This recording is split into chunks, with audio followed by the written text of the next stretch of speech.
High Court judges and 11 Court of Appeal judges. This is in addition to the 20 High Court judges advertised last year.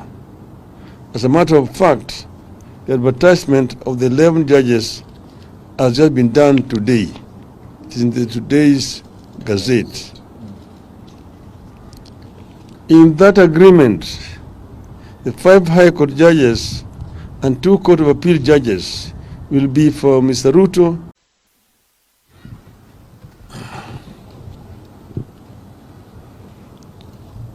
Are we ready? You ready?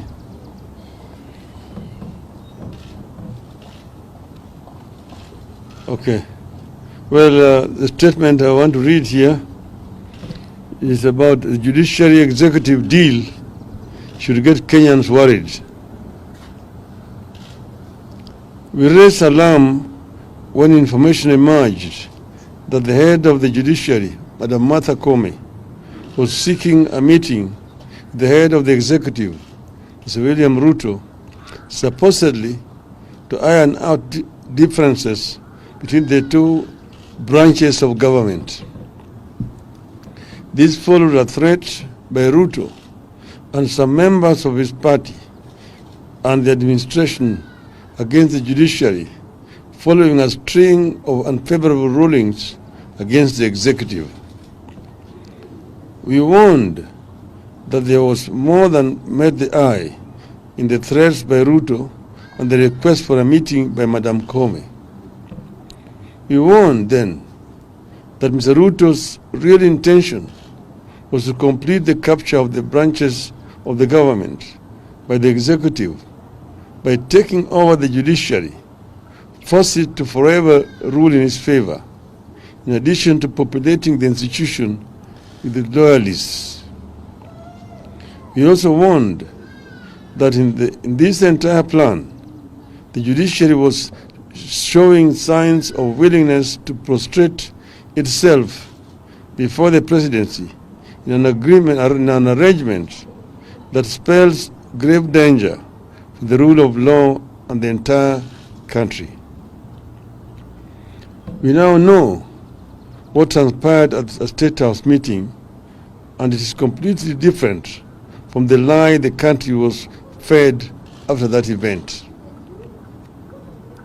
We can now confirm that there exists an elaborate plan that will allow Mr. Ruto to appoint friendly judges to the judiciary with the complete concurrence of Chief Justice Koome. This was among the issues discussed and agreed on during the ill-advised meeting between Ruto and Koome at State House. At the meeting, the Chief Justice and Mr. Ruto reached an agreement that will supposedly allow Mr. Ruto to provide additional funding to the judiciary. In return for this additional funding, Justice Koome is to advertise vacancies for 5 additional High Court judges and 11 Court of Appeal judges. This is in addition to the 20 High Court judges advertised last year. As a matter of fact, the advertisement of the 11 judges has just been done today. It is in today's Gazette. In that agreement, the 5 High Court judges and 2 Court of Appeal judges will be for Mr. Ruto to forward to the JSC. And he floated the names.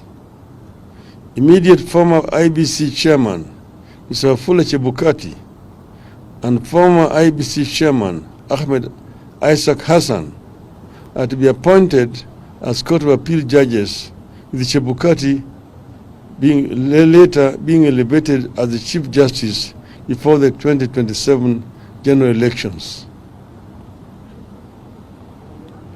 The targeting of the High Court and the Court of Appeal by Ruto is intentional.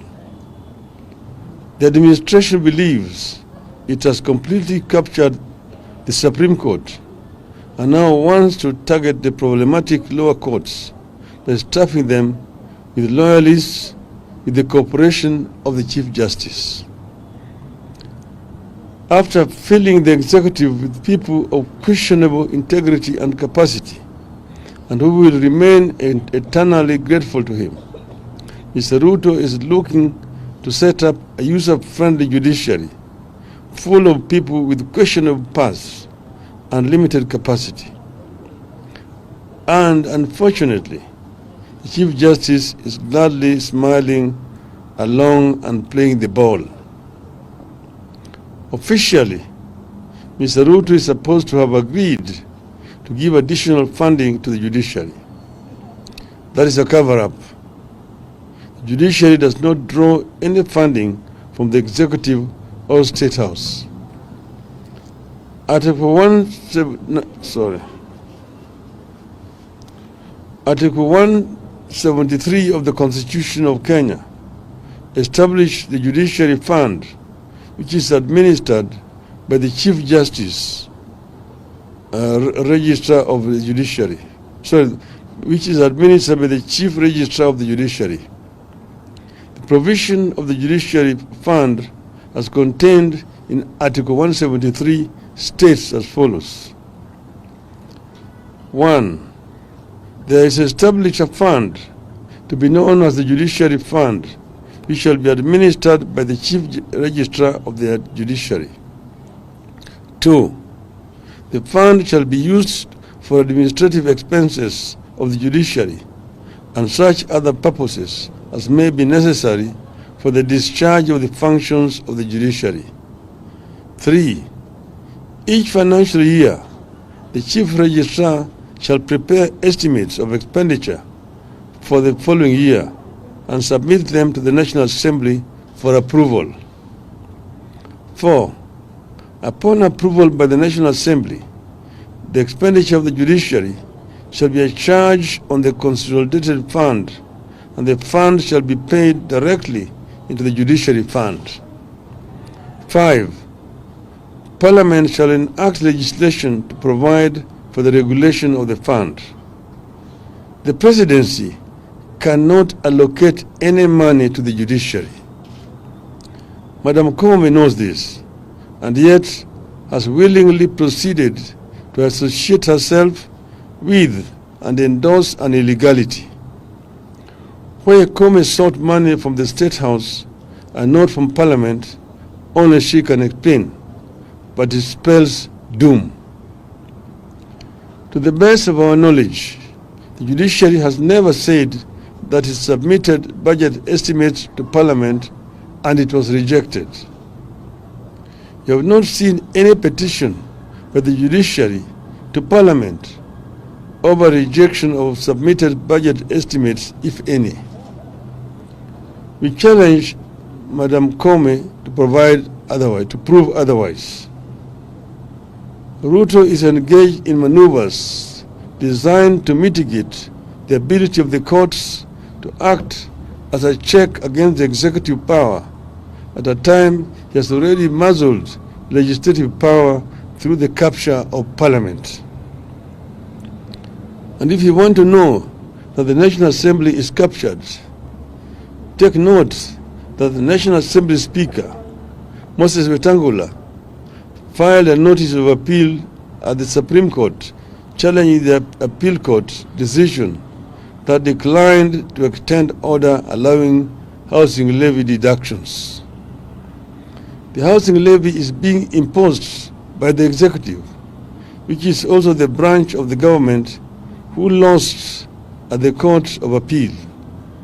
But it is Mr. Wetangula who has moved to the Supreme Court. What a shame. His loud protests against the court rulings are meant to intimidate and paralyze the courts. The latest move agreed on at the meeting with the Chief Justice are meant to enable him to pack the courts with the Kenya Kwanza friendly appointees. The scheme is further meant to transfer certain judges from the courts to the IBC so that Ruto has a grip on the courts and the election management body as well. Where this country goes from here should Ruto complete his intended capture of all branches of the government, should be everyone's worry. The capture of the judiciary, of all institutions, the beginning of a steady descent into anarchy. It is the beginning of the embrace of the law of the jungle instead of the rule of law. Impunity and capture of independent institutions by a corrupt executive is what drove Kenya to war in 2007-2008. A repeat exercise seems to be underway, and the results might not be different. And Kenyans have been here before. Still, when the Judicial Service Commission advertises vacancies next week, Kenyans will know what it means and who will get the jobs. It means 5 new judges picked by Mr. Ruto for the High Court and 2 judges in the name of Chebukati and Hassan, equally picked by Ruto. And the descent into the abyss will get a new momentum. In the meantime, we challenge Mr. Ruto and Madam Koome to tell the truth about their meeting. End of statement. Swali. Self.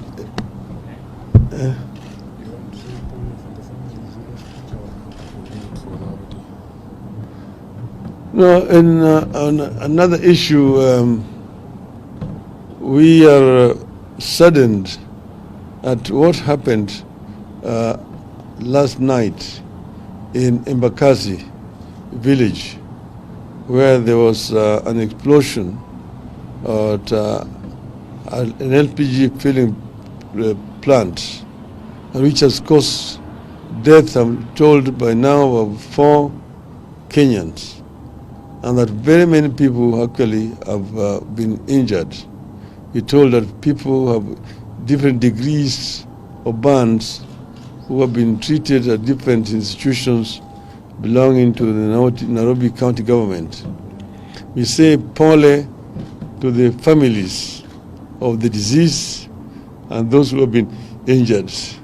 We are with them at this very difficult time, but importantly, we want a proper investigation to be carried out about these illegal activities which is being carried out in the residential areas where people live, which end up with this kind of losses here. And we urge Parliament to get involved with this. Thank you. Thank you.